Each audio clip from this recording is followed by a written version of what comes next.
Yeah. Well, before the Depression, most of the issues addressed by the New Deal were handled by the individuals, their local communities, or their state governments. But as the Depression worsened, there was a general public outcry for the federal government to step in and relieve them, to take some kind of action. So those new federal agencies commandeered responsibilities such as regulating banks, the stock market, providing financial assistance to the states, creating jobs through public works projects, establishing national standards for social welfare and labor practices. Believe it or not, Roosevelt's administration looked to Hitler and Mussolini's policies for inspiration.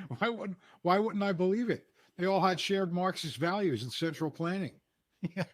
Exactly. And while these programs were cynically sold to America to help people and get the economy back on track, in reality, they shifted the balance of power between the federal government and the states, with the federal government becoming much more involved in areas that were previously managed locally. They also moved towards making our citizens dependent on the federal government. Remember, we talked about this, the ratchet effect. Didn't we also describe mission creep in Yes, other we did. episodes of this podcast? Yeah, we did. And many of those programs and agencies continue to exist today, showing the lasting impact of the New Deal on the role of the federal government in American life.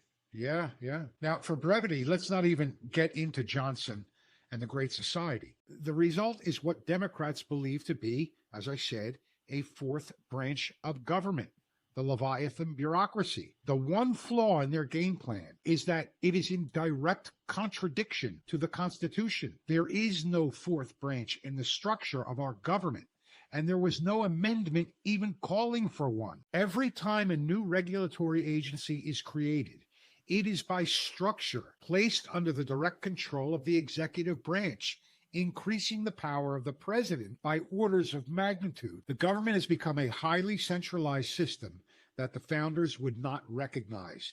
Federal power continues to expand, especially during crises, and those expansions never recede. We have an enormous administrative state with regulatory agencies wielding immense power with little to no oversight. President Trump and Elon Musk, as well as everyone else in his administration, are aiming at this beast. The knee jerk reactions of the Democrats are precisely what I would have expected: mass temper tantrums, foul language, childish foot stomping, deflections, and frank